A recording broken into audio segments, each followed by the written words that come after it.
السلام عليكم ورحمة الله.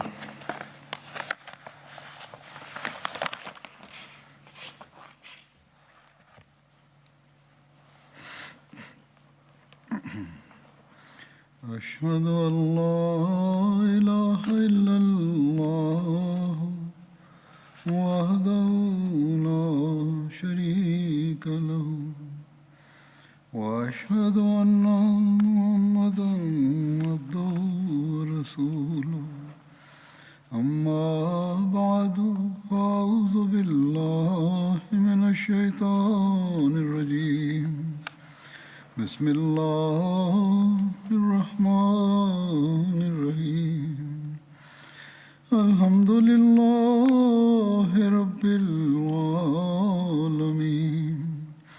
الرحمن الرحيم مالك يوم الدين إياك نعبد وإياك نستعين اهدنا الصراط المستقيم صراط الذين أنعمت عليهم غير المغضوب عليهم ولا الضالين.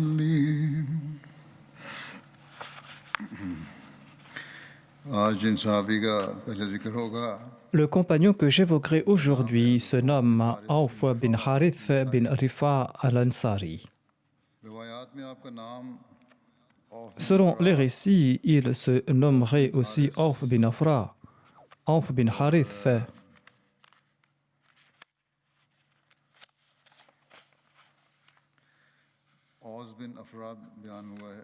et aussi Aus bin Afra. Sa mère se nommait Afra. Ce compagnon appartenait à la tribu Banu Najjar des Ansar. Mu'adh et Mu'awidh étaient ses frères. Auf était un de ces 6 premiers Ansar s'étant rendu à la Mecque pour embrasser l'islam. Il était aussi présent lors de la Bay'a d'Aqaba. Auf avait brisé les idoles des Banu Malik bin Najjar en compagnie de Sad bin Darara et d'Ammara bin Hazm. Lors de la bataille de Badr, Auf bin Afra avait demandé au saint prophète Mohammed sallallahu alayhi wa sallam, ô envoyé d'Allah sallallahu alayhi wa sallam, quelle est l'action qu'Allah apprécie le plus de la part de son serviteur? Le saint prophète, paix soit sur lui, a répondu, il apprécie que la main de son serviteur soit occupée à combattre et qu'il se batte sans armure et sans peur. C'est-à-dire que l'on doit être sans peur lorsque l'on se trouve sur le champ de bataille. Sur ce, Auf bin Afra a enlevé son armure et il s'est avancé pour se battre jusqu'à tomber en martyr. Auf bin Harith et son frère Mu'awidh avaient tué Abu Jahl lors de la bataille de Badr.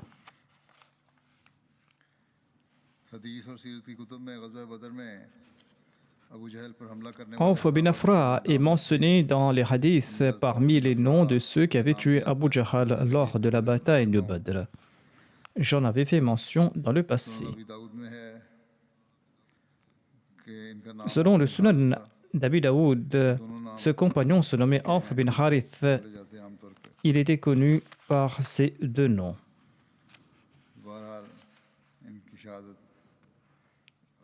En tout cas, il était parmi ceux qui avaient tué Abu Jahl et il est lui-même tombé en martyr à Badr.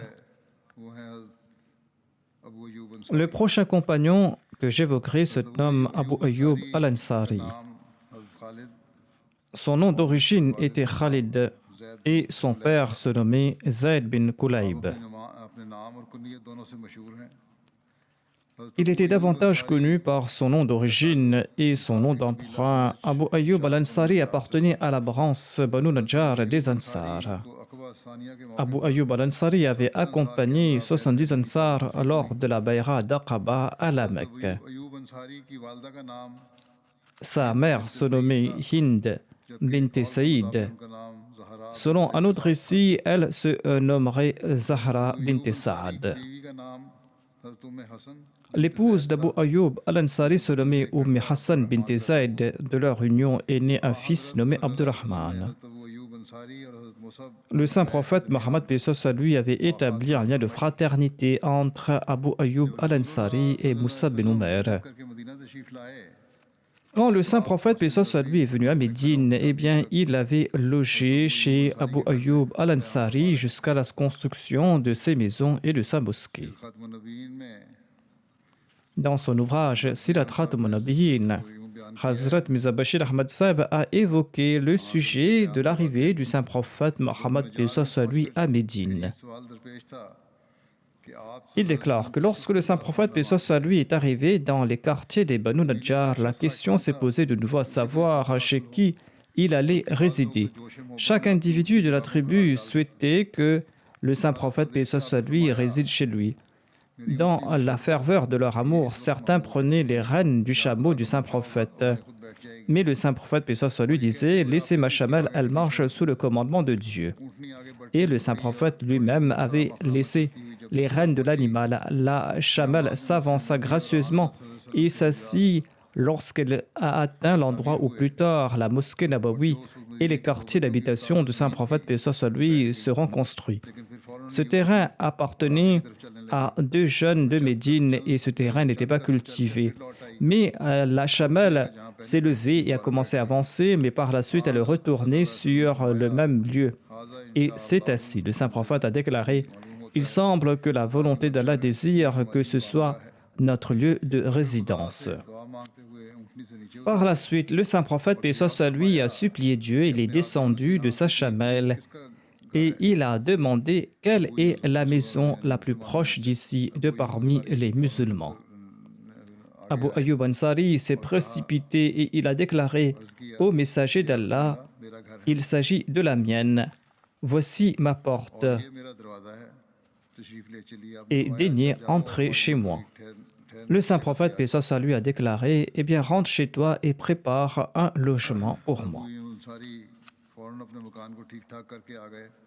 Abu Ayyub Ansari est parti immédiatement préparer sa maison et il est retourné et il est entré chez lui avec le saint prophète lui. Il s'agissait d'une maison à étage et Abu Ayyub souhaitait que le saint prophète lui réside à l'étage supérieur. Cependant, pour le confort de ses visiteurs, le saint prophète lui préférait résider au rez-de-chaussée. À la tombée de la nuit, Abu Ayyub et sa femme ne pouvaient pas dormir toute la nuit en pensant que le saint prophète lui était en dessous d'eux et qu'ils étaient au-dessus de lui. En sus de cela, durant la nuit, un seau d'eau s'est brisé sur le toit et Abu Ayyub a placé rapidement sa couette sur l'eau pour la sécher de peur qu'une seule goutte d'eau ne s'infiltre jusqu'au rez-de-chaussée. Dans la matinée, il s'est présenté au saint prophète lui et lui a demandé de loger à l'étage supérieur. Au début, le saint prophète lui a hésité, mais suite à l'insistance d'Abu Ayyub, il a accepté sa requête. Ainsi donc, le saint prophète lui a logé dans cette maison pendant 7 mois. Selon un récit d'Ibn Ishaq, il a résidé dans cette maison jusqu'au mois de Safar en l'an 2 de l'Hégire.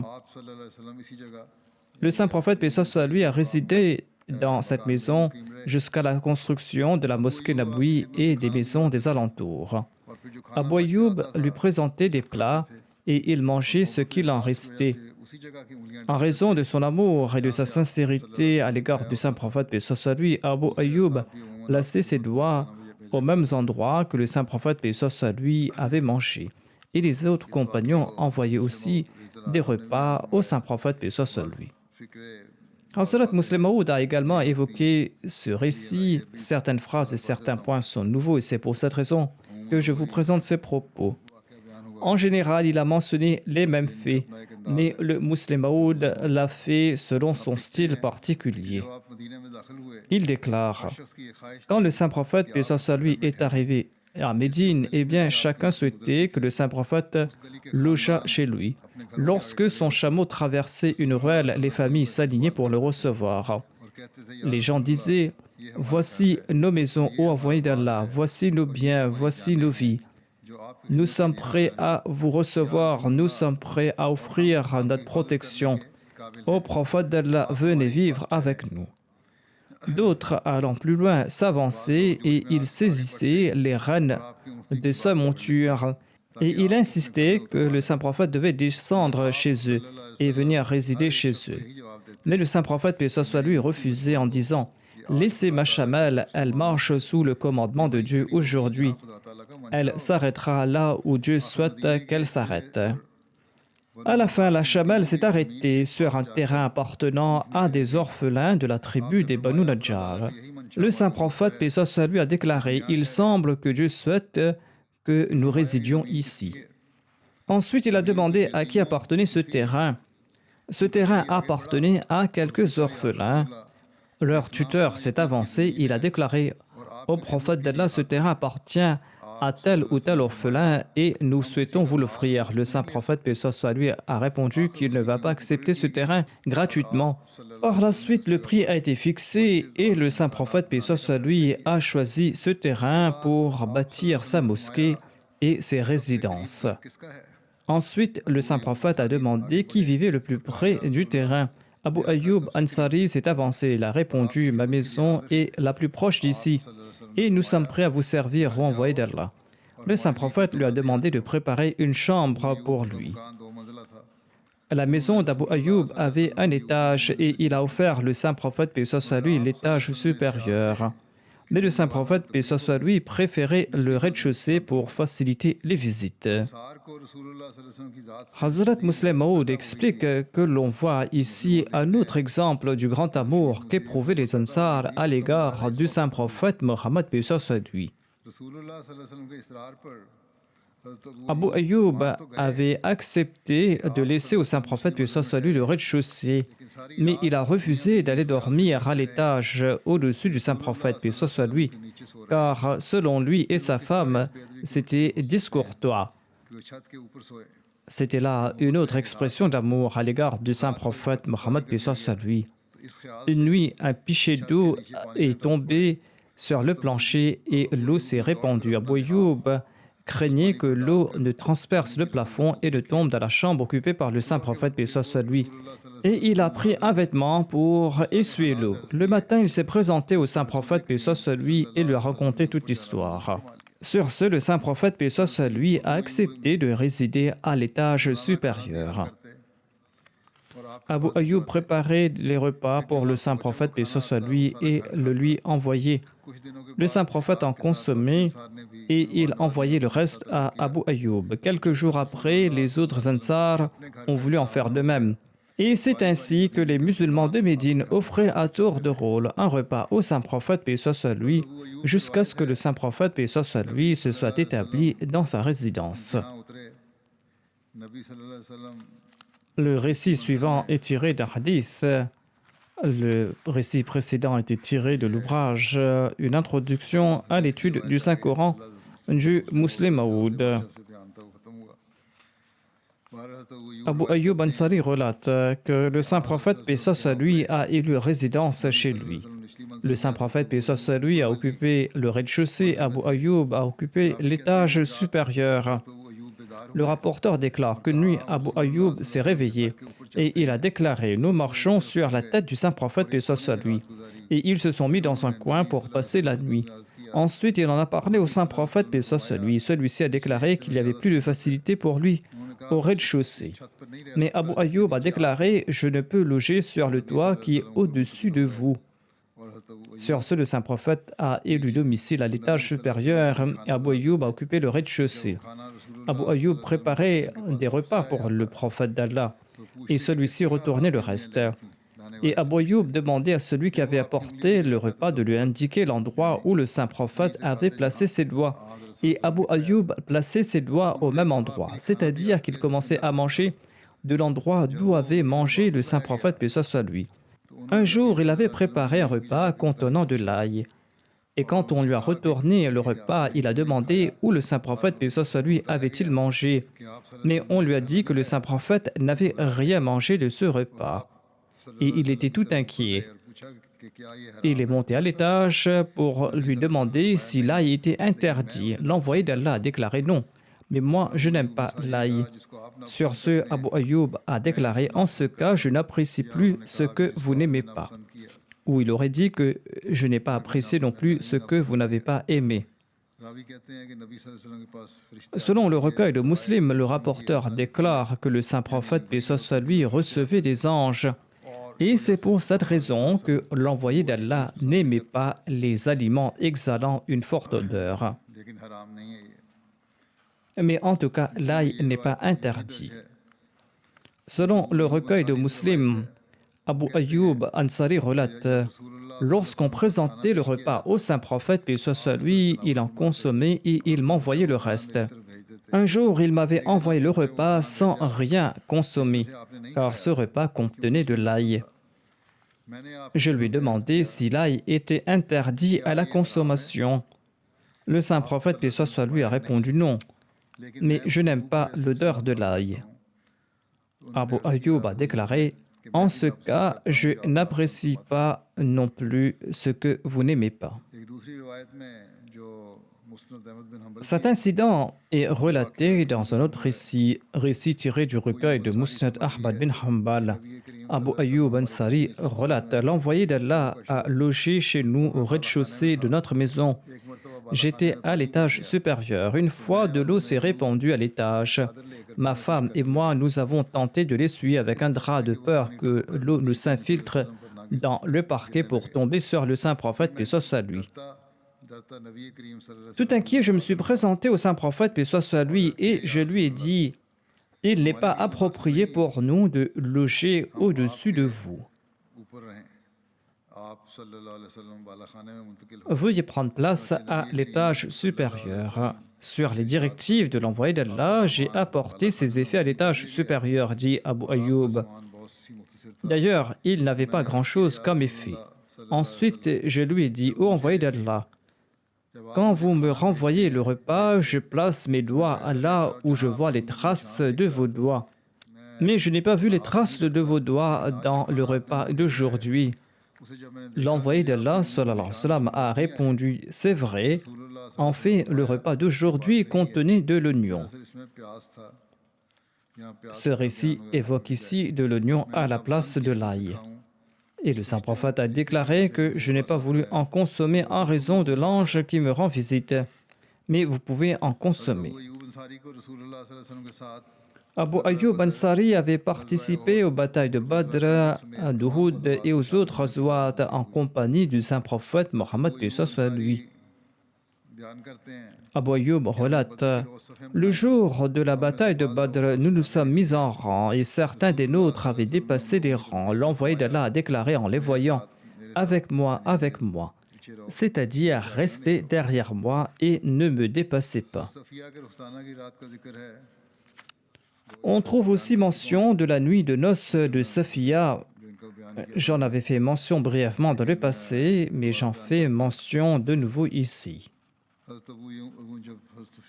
Lors de la nuit de noces du saint prophète Mohammed et de Safiya, Abu Ayyub Ansari montait la garde, l'épée au clair à l'extérieur de la tente de l'envoyé d'Allah, et il en faisait le tour. Le lendemain matin, le saint prophète a vu Abu Ayyub Ansari à l'extérieur de la tente, et il lui a demandé la raison de sa présence. Abu Ayyub a répondu: ô envoyé d'Allah, je m'inquiétais de votre personne à cause de cette femme. Son père, son mari et les membres de sa tribu ont été tués, et elle vient à peine de répudier le kufr, l'incroyance. C'est pour cette raison que j'ai assuré votre sécurité durant toute la nuit. Le saint prophète a prié en ces termes en faveur d'Abu Ayyub al-Ansari: ô Allah, protège à tout jamais Abu Ayyub, tout comme il a assuré ma protection durant la nuit tout entière. L'imam Suhaili relate que, en raison de cette prière du saint prophète Mohammed, lui, Allah a protégé Abu Ayyub Ansari, tant et si bien que les Romains assuraient la sécurité de sa tombe et ils imploraient Dieu de leur envoyer la pluie par son entremise. Et sur ce, Dieu leur envoyait la pluie. Mahmoud déclare qu'il avait entendu le récit suivant d'Itban bin Malik, qui était de ceux qui avaient participé à la bataille de Badr en compagnie du saint prophète Mohammed soit lui. Itban bin Malik relatait: j'officiais comme imam dans ma tribu des Banu Salim. Il y avait un ruisseau entre ma maison et les membres de ma tribu. Et quand il pleuvait, il m'était difficile de traverser le ruisseau pour me rendre dans la mosquée des Banu Salim. C'est pour cette raison que je me suis présenté au saint prophète Mohammed soit lui et je lui ai dit: ô envoyé d'Allah, ma vue est en train de faiblir. Et le ruisseau qui se trouve entre moi et ma tribu s'inonde lorsqu'il pleut. Et il m'est difficile de traverser ce ruisseau. Je souhaite que vous veniez chez moi et que vous priez dans un coin de ma maison, afin que je consacre ce lieu uniquement à la Salah. Le saint prophète, paix soit sur lui, a déclaré: je viendrai chez toi certainement. Le lendemain matin, l'envoyé d'Allah et Abu Bakr sont venus chez moi. Le saint prophète, paix soit sur lui, a demandé la permission d'entrer. Je lui ai permis d'entrer et il ne s'est pas assis et il m'a demandé: où souhaites-tu que j'accomplisse la Salah? Itban bin Malik a indiqué l'endroit qu'il avait choisi à cet effet.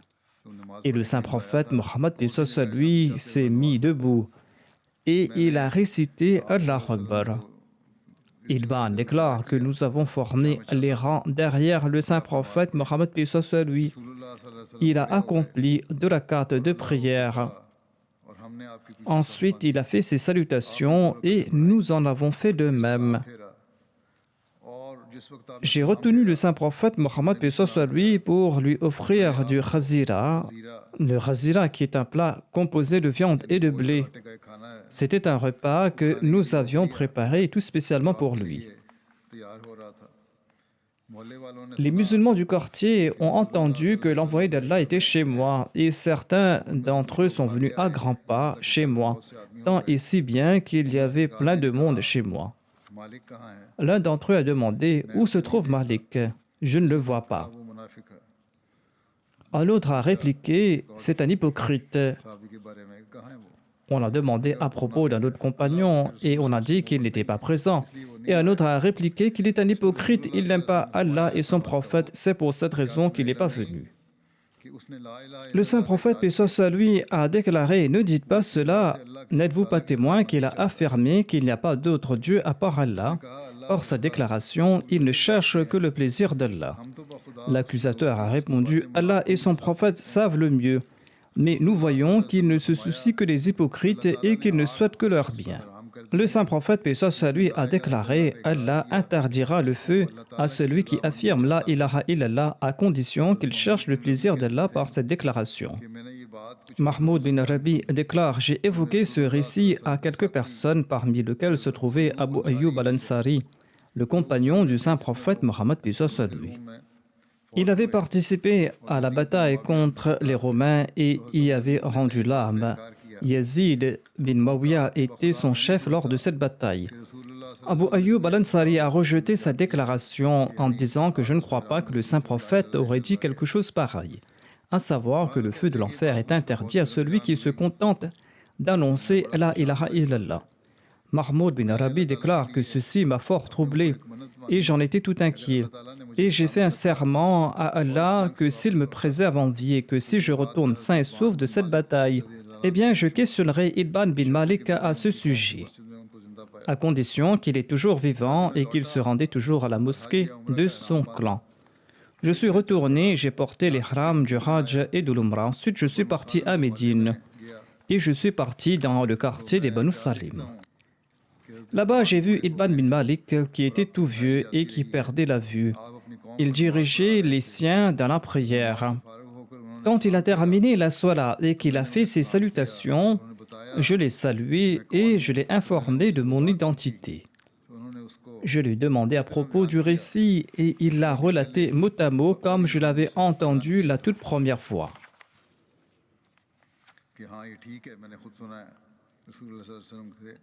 Il m'a dit, j'ai entendu le saint prophète, paix soit sur lui, affirmer que le feu est interdit à celui qui récite la ilaha illallah. نہیں مانتے تھے Mais Abu Ayyub n'acceptait pas ce point de vue. مرزا بشیر احمد صاحب نے بھی اپنے رائے لکھی ہے Hazrat Mirza Bashir Ahmad Sahib a commenté à ce حدیث میں propos یہی آتا ہے کہ من قال لا et il الہ a الا cité ce hadith Man qala la ilaha illallah yabtaghi bidhalika wajhillah. اس پہ مرزا بشیر احمد صاحب لکھتے ہیں آگے اس کی ترجمہ پورے حدیث کا پڑھ دیتا ہوں Je présente le hadith dans son intégralité et ceci va dissiper tout malentendu. Mahmoud bin Rabi déclare J'ai entendu Idban bin Malik déclarer que le saint prophète, paix soit sur lui, disait Dieu a interdit le feu de l'enfer à celui qui, sincèrement et avec de bonnes intentions, récite la déclaration La ilaha illallah afin de mériter le plaisir de Dieu.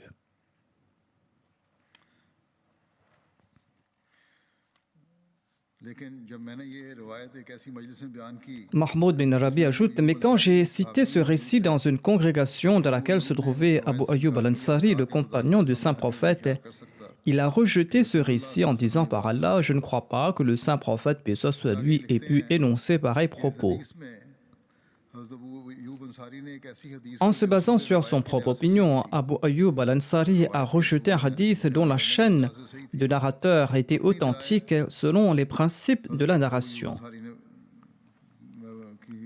کی بنیاد رکھی یعنی اپنی سمجھ اور جو Hazrat Mirza Bashir Ahmad Sahib ajoute Il se peut que la déduction d'Abu Ayyub al-Ansari soit erronée, قبول کرنے سے mais cela prouve que les compagnons n'acceptaient pas tels quels tous les hadiths, یہ ممکن ہے کہ حضرت mais ils méditaient à leurs propos et ils menaient leurs recherches. حدیث اس بات کو ثابت کرتی ہے اب یہ بات ثابت کرنا چاہتے ہیں حضرت بشیر احمد صاحب کے صحابہ یوں ہی نہیں ہر حدیث کو بات کو Ce hadith prouve que les compagnons n'acceptaient pas tels quels tous les propos attribués au saint prophète Mohammed paix soit sur lui. کو ثابت کرتی Ils les acceptaient après avoir mené leurs recherches en respectant les principes de la diraya et les principes de la riwaya. کر لینے کے بعد قبول کرتے تھے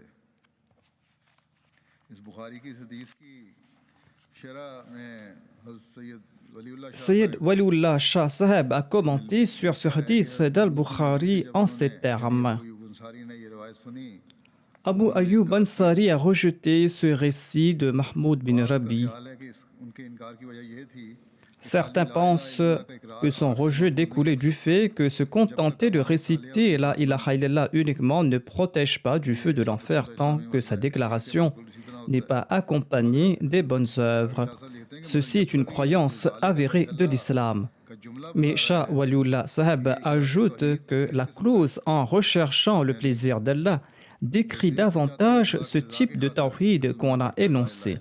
C'est-à-dire que le feu de l'enfer sera interdit à celui qui récite la ilaha illallah pour mériter le plaisir de Dieu. سے کی کہ شاید وہ بعض الفاظ ضبط Par la suite, Mahmoud bin Rabi a mené de nouveau une enquête craignant qu'il n'avait pas saisi certains points de ce hadith. درست سے جو Et son enquête a révélé que ces propos du récit étaient exacts. روایت یا نفاق سے متعلق Ensuite, Shah Waliullah Sahib ajoute Il ne sied pas de commenter en public sur la foi ou sur l'hypocrisie d'un tel. لوگوں کے سامنے اظہار Dire qu'un tel est un hypocrite ou que sa foi est faible est un acte condamnable, car le saint prophète Mohammed paix soit sur lui n'a pas apprécié le fait de critiquer Ibn Dusham en public, پسند فرمائی تھی car pareille critique favorise les troubles au lieu de la réforme. چیزوں کی نکتہ چینی بجائے اصلاح کے فتنہ و فساد کا موجب ہو جاتی ہے ایک روایت میں بیان ہے کہ حضرت Selon un récit, Abdullah bin Abbas et Miswar bin Mahrama se trouvaient à Abwa et il y a eu un différend entre eux au sujet du ghusl ou du bain rituel. حضرت عبداللہ بن عباس Selon Abdullah bin Abbas, le pèlerin portant l'ihram peut se laver la tête. نے کہا کہ محرم اپنا سر نہیں دھو Miswar, quant à lui, insistait du contraire. کہ حضرت عبداللہ بن عباس Le rapporteur déclare Abdullah bin Abbas m'a envoyé chez Abu Ayyub Ansari. لکڑیوں کے درمیان نہاتے ہوئے پایا Il se baignit entre deux bouts de bois recouverts d'un tissu qui lui servait d'écran. Je lui ai salué et il m'a demandé qui j'étais. Abdullah bin Hunayn, ai-je répondu. Abdullah bin Abbas m'a envoyé chez vous afin de vous demander sur la manière dont le saint prophète, paix soit sur lui, se lavait la tête lorsqu'il était dans l'état d'ihram. Abu Ayyub a baissé le tissu qui lui servait d'écran de ses mains et je pouvais voir sa tête. Ensuite, il a dit à celui qui lui fournissait de l'eau de placer de l'eau sur sa tête. Et Abu Ayyub a ensuite passé ses mains de la partie avant de sa tête jusqu'à la partie arrière de sa tête. Et il a déclaré que c'est ainsi que le saint prophète Mohammed lui se lavait la tête lorsqu'il était dans l'état d'ihram, c'est-à-dire en passant sa main de l'avant de sa tête vers l'arrière.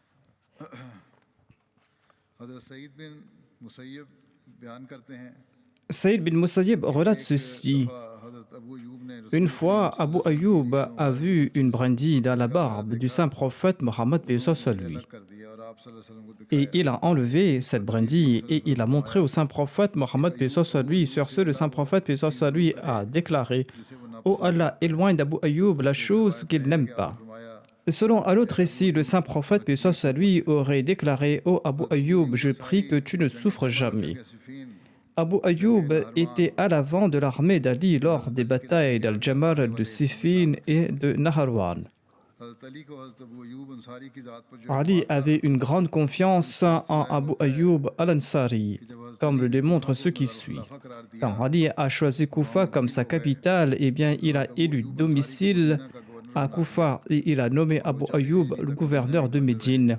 Et il a occupé ce poste jusqu'en l'an 40 de l'Hégire, jusqu'à ce que l'armée syrienne de l'émir Muawiyah attaque Médine sous la direction de Yusra bin Abu Arta. Sur ce, Abu Ayyub a quitté Médine pour se rendre à Koufa auprès d'Ali. Après le décès du saint prophète Mohammed lui, les compagnons recevaient une allocation mensuelle de la part du califat. L'allocation d'Abu Ayyub était de 4000 dans un premier temps et au cours de son califat, Ali l'a augmenté à 20 000. 8 esclaves étaient assignés à récolter ces terres dans un premier temps et Ali l'a augmenté jusqu'à 40. Habib bin Abu Thabit a relaté que Abu Ayyub s'est rendu chez l'amir Muawiyah et il s'est plaint de ses dettes. Et il n'a pas vu chez l'amir Muawiyah les qualités qui lui plaisaient, mais celles qui lui déplaisaient. Sur ce, Abu Ayyub al-Ansari a déclaré que le saint prophète Mohammed lui leur avait dit ceci.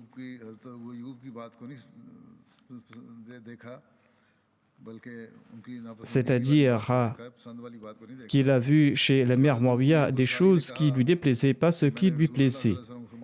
Ainsi donc, Abu Ayyub a déclaré que j'ai entendu le saint prophète dire que par la suite, vous verrez certainement des traitements préférentiels, c'est-à-dire que vos priorités vont changer. L'émir Muawiyah a demandé, eh bien, qu'est-ce que le saint prophète vous a-t-il conseillé lorsqu'il vous a dit ceci? Abu Ayyub a déclaré, en pareil cas, il nous demandait d'être patient. C'est-à-dire que lorsque les priorités vont changer et qu'on n'exauce pas vos souhaits, vous allez devoir faire montre de patience. Sur ce, l'émir Muawiyah a déclaré, eh bien, vous devez être patient, tout comme l'a déclaré le saint prophète Mohammed lui. Abu Ayyub a déclaré, par Allah, je ne te demanderai jamais rien. Sur ce, Abu Ayyub s'est rendu à Bassora et il a logé chez Ibn Abbas. Celui-ci a vidé sa maison pour lui et lui a dit: je vous traiterai certainement de la même manière que vous aviez traité le saint prophète Mohammed lui. C'est-à-dire qu'il avait fait montre du même sens de l'hospitalité qu'avait démontré Abu Ayyub à l'égard du saint prophète. Ibn Abbas a demandé aux membres de sa famille de vider la maison et ils ont obtempéré. Par la suite, il a dit à Abu Ayyub: tout ce qui se trouve dans la maison vous appartient. Et il lui a offert 40 000 dirhams et 20 esclaves. Il avait fait des arrangements pour sa personne. Non seulement il avait offert sa maison à Abu Ayyub, mais il lui avait aussi offert 40 000 dirhams et 20 esclaves. Hazrat Muslim Maud a commenté sur le verset suivant: Wa anfiqu fi sabilillahi wa la tulqu bi aydikum ila tahluka. وأحسنوا إن الله يحب المحسنين. کہ اس آیت کا مفہوم سمجھنے میں لوگوں کو بڑی غلط فہمی ہوئی ہے. Il déclare que les gens entretiennent beaucoup de malentendus à propos de ce verset. وَأَنْفِقُوا فِي سَبِيلِ اللَّهِ وَلَا تُلْقُوا بِأَيْدِيكُمْ إِلَى التَّهْلُكَةِ وَأَحْسِنُوا إِنَّ اللَّهَ يُحِبُّ الْمُحْسِنِينَ. Il déclare que les gens entretiennent beaucoup de malentendus à propos de ce verset. Dès qu'ils font face à des difficultés dans la voie d'Allah, il déclare « Cela revient à se ruiner de ses propres mains, étant donné qu'Allah, le Tout-Puissant, a déclaré « Ne vous jetez pas de vos propres mains dans la ruine ». Eh bien, comment pouvons-nous consentir à pareil sacrifice? Le musulman Maud déclare que ce verset ne signifie pas que chaque fois que la vie d'un musulman est menacée, il doit s'enfuir et faire preuve de lâcheté. En réalité, ce verset affirme qu'on doit tout dépenser à foison pour cette cause, pour la cause de Dieu, lorsque la guerre éclate contre l'ennemi. Ne pas dépenser sa richesse en pareil cas revient à se ruiner de ses propres mains. Selon un récit, Abu Ayyub al-Ansari a dit quand il était parti à la conquête de Constantinople, ce verset a été révélé à notre sujet des Ansar. Il a déclaré: naguère nous dépensions dans la voie d'Allah, mais par la suite, lorsqu'Allah a établi sa religion et l'a honorée en accordant la victoire aux musulmans, eh bien nous nous sommes dit, il serait préférable que nous sauvegardions une partie de nos richesses et que nous l'amassions. Sur ce verset a été révélé. Ce verset qui dit qu'il ne faut pas se retenir de dépenser dans la voie d'Allah, car si l'on agit de la sorte, cela reviendrait à se détruire de ses propres mains. Par conséquent, vous ne devez pas accumuler vos richesses, mais vous devez la dépenser dans la voie d'Allah. Sinon, vos vies iront en vain et l'ennemi vous vaincra et vous serez complètement détruits. Après le califat d'Ali, le règne de l'émir Muawiyah a débuté. Uqba bin Amir Juhni a été nommé gouverneur de l'Égypte par l'émir Muawiyah. Au cours du règne d'Uqba, en tant que gouverneur, Abu Ayyub s'est rendu en Égypte à 2 reprises. La première fois, c'était dans le but d'enregistrer un hadith, car il avait appris qu'Uqba avait l'habitude de raconter un hadith particulier. Abu Ayyub a enduré les difficultés du voyage durant sa vieillesse pour ce hadith. Et la deuxième fois, il s'est rendu en Égypte avec l'intention de prendre part à la bataille contre les Byzantins. Lorsque Marwan était gouverneur de Médine, il a vu une fois quelqu'un qui avait placé son visage sur la tombe du saint prophète, paix soit sur lui. Sur ce, Marwan lui a dit: « Savez-vous ce que vous faites? Se prosterner devant cette tombe équivaut au shirk. » Quand Marwan s'est rapproché, il a constaté qu'il s'agissait d'Abu Ayyub al-Ansari, qui lui a répondu: « Je suis venu visiter le saint prophète Mohammed, paix soit sur lui, je ne suis pas venu visiter ses pierres. » Abu Abdurrahman Hubli raconte ceci. Il disait: nous voyagions par mer. Abdullah bin Qais Fazari était notre émir et Abu Ayyub al-Ansari était également avec nous. Quand Abu Ayyub est passé devant l'individu qui était responsable de la distribution du butin, pour clarifier l'incident mentionné, il voulait dire par là qu'il s'était prosterné par amour pour le saint prophète Mohammed, paix soit lui, qu'il ne s'était pas prosterné devant des pierres. Et il ne commettait aucun shirk ici, c'était plutôt l'expression de son amour. Et en ce faisant, il croyait en l'unicité de Dieu. Abu Abdurrahman Hubli raconte qu'il voyageait en mer. Abdullah bin Qais Fazari était leur émir et Abu Ayyub al-Ansari était également avec eux. Quand Abu Ayyub al-Ansari a passé devant celui qui distribuait les butins et qui surveillait les prisonniers, il a remarqué une femme qui pleurait. Il a demandé la raison de ses lamentations et on l'a informé que la femme et son fils ont été séparés. Le narrateur déclare qu'Abu Ayyub a pris la main de l'enfant et l'a placée dans la main de sa mère. Par la suite, l'individu responsable de la distribution du butin s'est rendu chez Abdullah bin Qais et l'a informé de ce qui s'était passé. Abdullah bin Qais a appelé Abu Ayyub et lui a demandé pourquoi il avait agi de la sorte. Abu Ayyub Ansari a répondu: « J'ai entendu le messager d'Allah affirmer que celui qui sépare une mère de son enfant sera séparé de ses proches par Allah le jour du jugement. » Il y a là une leçon importante pour ceux qui séparent les mères de leurs enfants. L'islam fait preuve d'une grande compassion sur de telles questions. Mais ceux qui critiquent l'islam doivent regarder leurs propres actions. Récemment, des migrants étaient aux États-Unis et ils ont été séparés les uns des autres. Et les enfants étaient séparés de leur mère. Et dans certains cas, les enfants ne pouvaient même plus reconnaître leur mère après un certain temps. Quoi qu'il en soit, l'islam affirme qu'un enfant ne doit pas être séparé de sa mère et qu'on ne doit pas les faire souffrir de cette manière.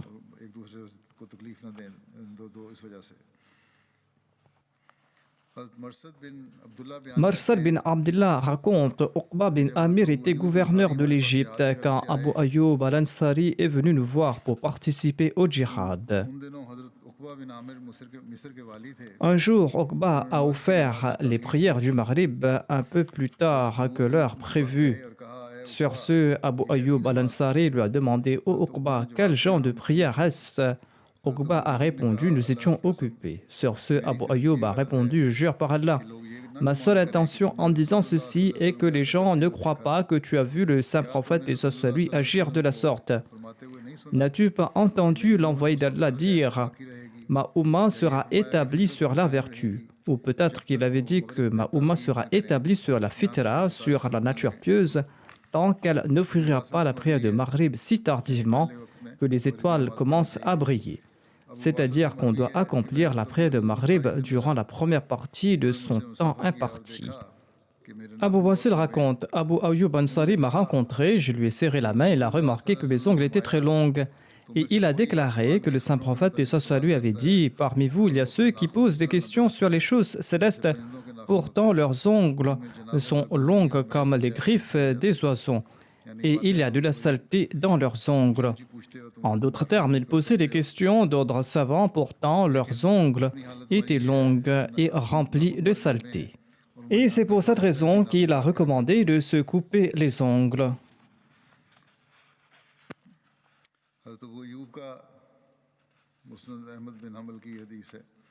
Selon Musnad Ahmad bin Hanbal, Abu Ayyub avait un statut si élevé que les compagnons le consultaient pour ses avis.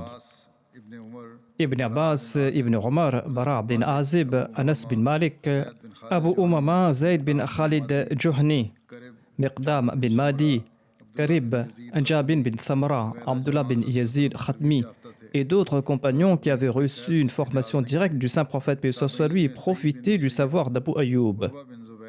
Parmi les tabi'in, Saïd bin Musayyib, Urwa bin Zubair, Salim bin Abdullah, Ata bin Yassar, Ata bin Yazid Laythi, Abu Salama, Abdurrahman bin Abi Layla et bien d'autres avaient beaucoup d'estime pour Abu Ayyub al-Ansari. Abu Ayyub al-Ansari avait participé au djihad sous le règne de l'émir Muawiyah. Il déclare « Je suis tombé gravement malade.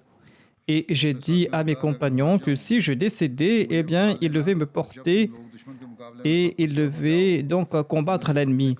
Et lorsqu'ils allaient commencer à combattre l'ennemi, ils devaient m'ensevelir sous le sol. » Il a dit « Je vais vous présenter un hadith que j'avais entendu du saint prophète Mohammed soit lui.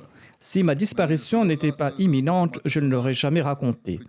J'ai entendu le saint prophète paix soit lui déclarer que quiconque meurt dans un état où il n'a jamais associé de partenaire avec Allah, eh bien celui-là entrera au paradis. » Selon un autre récit, il est dit que lorsqu'il était sur le point de mourir, Abu Ayyub a déclaré « Je vous ai caché quelque chose que j'avais entendu directement du saint prophète Mohammed paix soit lui. » Le saint prophète avait déclaré que si vous n'aviez pas commis de péché, Allah aurait amené un peuple qui en aurait commis, afin qu'il puisse leur pardonner.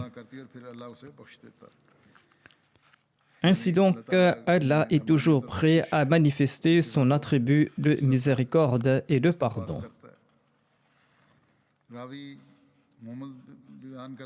Mohammed, un autre narrateur, relate qu'Abu Ayyub avait pris part à la bataille de Badr et il était toujours présent pour toute bataille dans lesquelles les musulmans avaient combattu, sauf s'il était engagé dans une autre bataille qui se déroulait au même moment.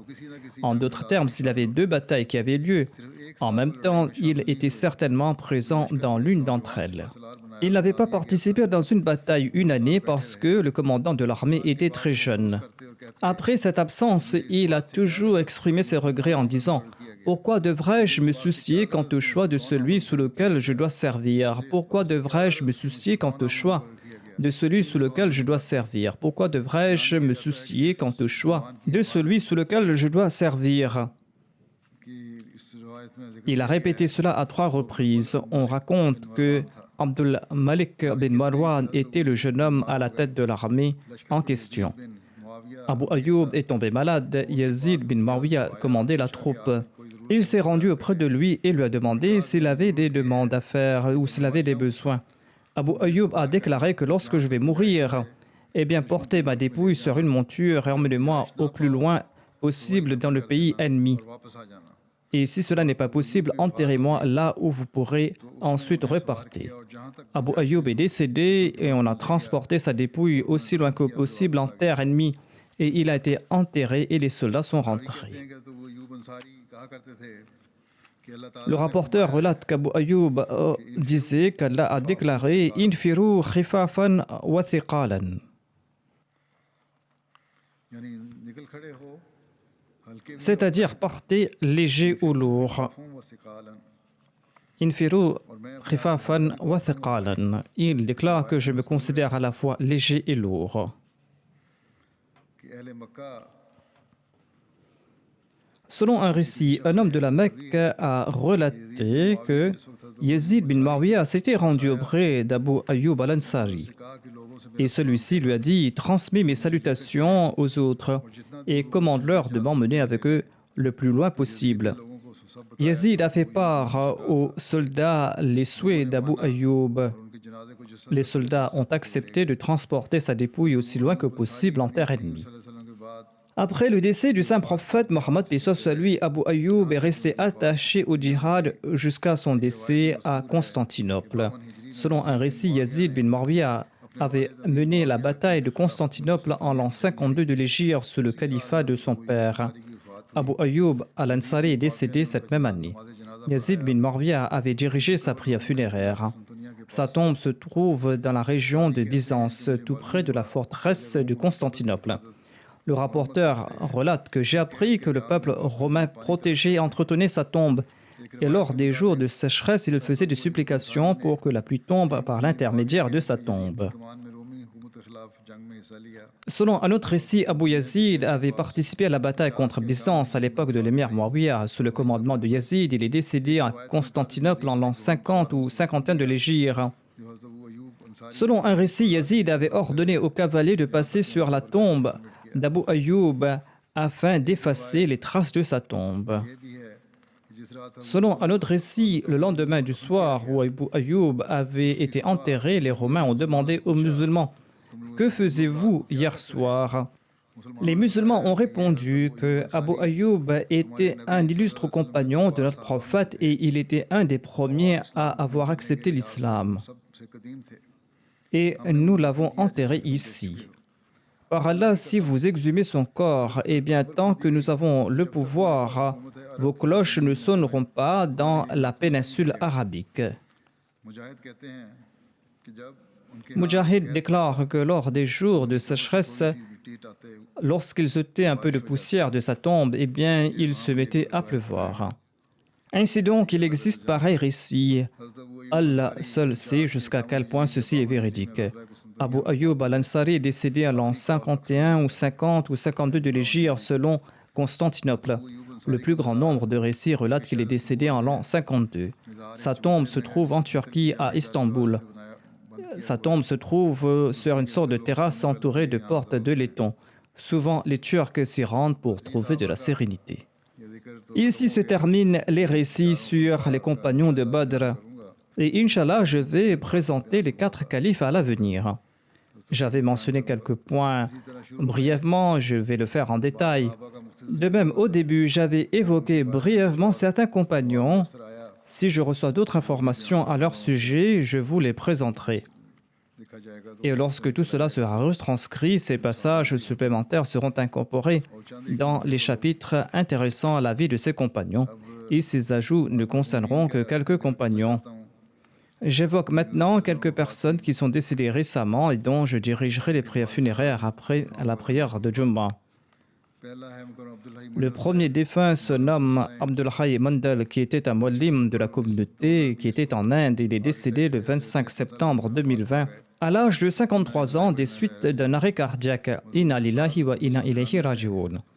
Il avait embrassé l'Ahmadiyya en 1999 après avoir entrepris ses recherches. En 2003, il a été diplômé de la Jamatul Mubashirin et jusqu'à son décès, il a servi la communauté en faisant beaucoup d'efforts avec beaucoup de sincérité et d'enthousiasme. C'est ainsi qu'il a servi la Jamaat pendant 17 ans. Il était très pieux, il était obéissant, il était régulier dans ses prières, il aimait la communauté et il laisse derrière lui son épouse, 2 fils et 2 filles. Qu'Allah lui accorde son pardon et sa miséricorde et qu'il réconforte également ses enfants et sa femme.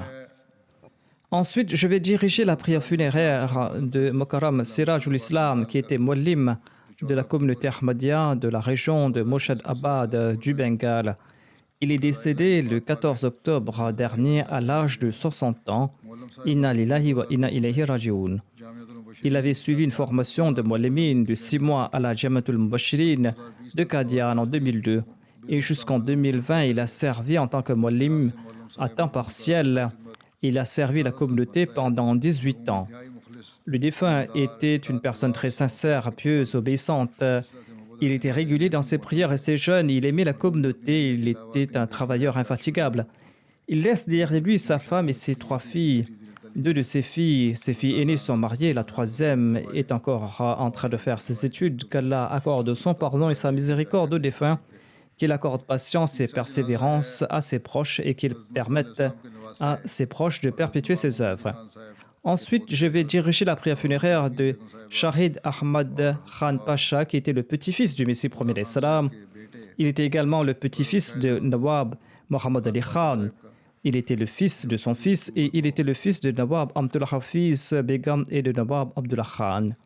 Il est décédé le 26 octobre dernier à l'âge de 85 ans. Il était hospitalisé et il est décédé. Inna lillahi wa inna ilayhi raji'un. Par la grâce d'Allah, il était moussi.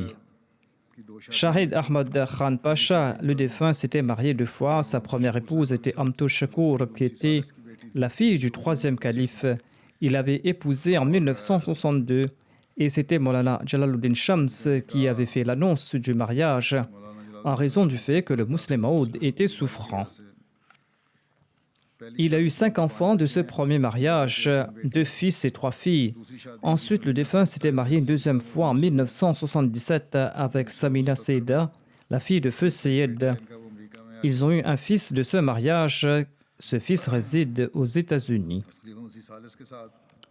Le défunt n'était pas au service de la Jamaat, mais il avait accompagné le 3e calife lors de ses voyages à l'étranger. Et là-bas, il a pu servir le 3e calife. Selon son épouse, une des grandes qualités du défunt était sa compassion à l'égard des pauvres.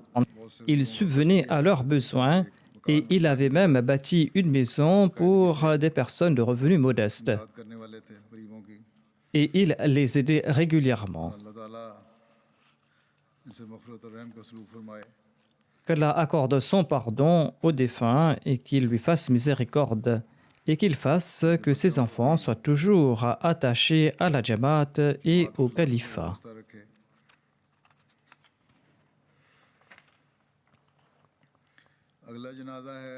La prochaine personne dont je dirigerai la prière funéraire est Said Masoud Ahmad Shah de Sheffield du Royaume-Uni. Il est décédé le 8 septembre dernier des suites d'une crise cardiaque. Inna lillahi wa inna ilayhi raji'un. Le premier Ahmadi de sa famille était son père, Sayyid Nazim Hussein, qui avait fait la bayra sur les mains du Messie premier d'Islam. À l'âge de 20 ans, en 1902, il s'était rendu directement à Qadian. Le défunt Sayyid Masoud Ahmad Shah est arrivé au Royaume-Uni en 1962 et il s'est installé définitivement à Sheffield. Lorsque la Jamaat a été établie à Sheffield, sa résidence était le premier centre de prière. Et il a servi comme le président de la Jamaat jusqu'en 1970. De 1997 jusqu'à son dernier souffle, il a servi comme secrétaire d'Eafat. Le défunt était jovial, il avait un grand sens de l'hospitalité, il était gentil et il aimait servir la communauté, il aidait les pauvres, il était très pieux. Il avait une grande relation d'amour avec le califat. Sa fille, la docteure Aïcha, déclare que notre père a toujours tenté de nous attacher à la communauté, en particulier au califat, et il nous enjoignait de rencontrer le calife tous les 6 mois. Qu'Allah accorde patience et courage à sa fille et à son épouse, et qu'il fasse preuve de pardon et de miséricorde à son égard.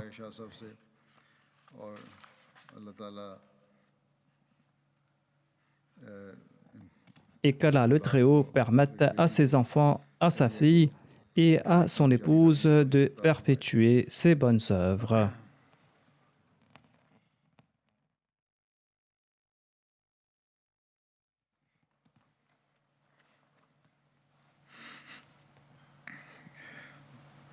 Alhamdulillah, nahmaduhu wa nasta'inuhu wa nastaghfiruh. ونؤمن به ونتوكل عليه ونعوذ بالله من شرور أنفسنا ومن سيئات أعمالنا من يهده الله فلا مضل له ومن يضلل فلا هادي له ونشهد أن لا إله إلا الله ونشهد أن محمدًا عبده ورسوله عباد الله رحمكم الله إن الله يأمر بالعدل والإحسان وإيتاء ذي القربى وينهى عن الفحشاء والمنكر والبغي يعظكم لعلكم